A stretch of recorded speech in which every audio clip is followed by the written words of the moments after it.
Have you ever wondered about the origins of huge, powerful orcs like Bolg, Azog, and the Great Goblin? After all, orcs are usually rather weak. Tolkien's lore is so deep that when a being of a given race is unusually powerful compared to beings of the same race, there's usually a reason for it. Galadriel trained under the Valar themselves in the Undying Lands. Aragorn first appears to just be a man, but then he's capable of taking on multiple Nazgul at the same time.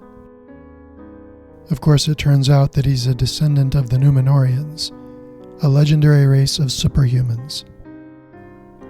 Gandalf and Saruman appear to just be old men, but they are actually Maiar, angelic beings from the Undying Lands.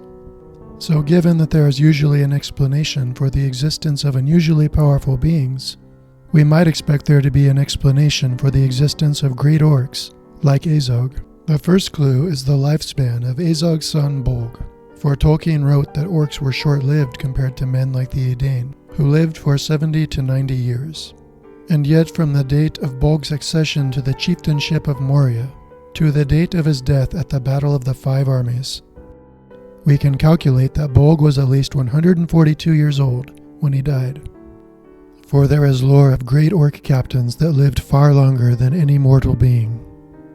The histories speak of great orcs or orc captains who were not slain, and who reappeared in battle through years, far longer than the span of the lives of man. But this doesn't quite explain Bolg, because these beings were not actually orcs. For Morgoth had many servants, the oldest and most potent of whom were immortal, belonging indeed in their beginning to the Maiar, and these evil spirits, like their master, could take on visible forms. Those whose business it was to direct the orcs often took orcish shapes, though they were greater and more terrible. And in a footnote, Tolkien names these creatures. Boldog, for instance, is a name that occurs many times in the tales of the war. But it is possible that Boldog was not a personal name, and either a title or else the name of a kind of creature. The orc-formed Maiar, only less formidable than the Balrogs. In a way, they were the evil analogues of the Istari, or wizards of Middle-earth, in that they were Maiar that took on the physical form of the beings they were sent to guide, thereby taking on the vulnerabilities and limitations of physical embodiment.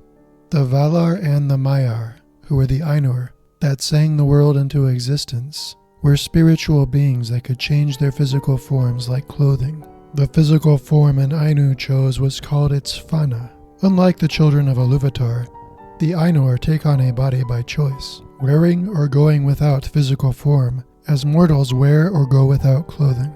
But they can also become bound to their physical forms in several ways, one of which is procreation. Once they are bound to a physical form, they can be killed.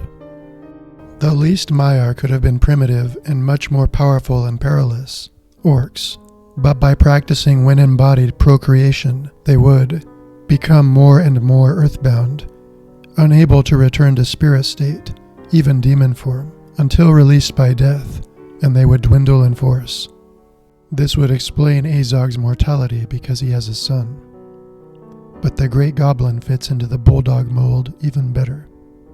Azog is merely described as a great orc, but the Great Goblin is described as tremendous. Elrond identified the swords Orcrist and Glamdring as weapons from the Goblin Wars of the First Age. This is Orcrist, the Goblin Cleaver. A famous blade, forged by the High Elves of the West. My kin. Which implies that these swords were thousands of years old. And yet the Great Goblin recognized them. They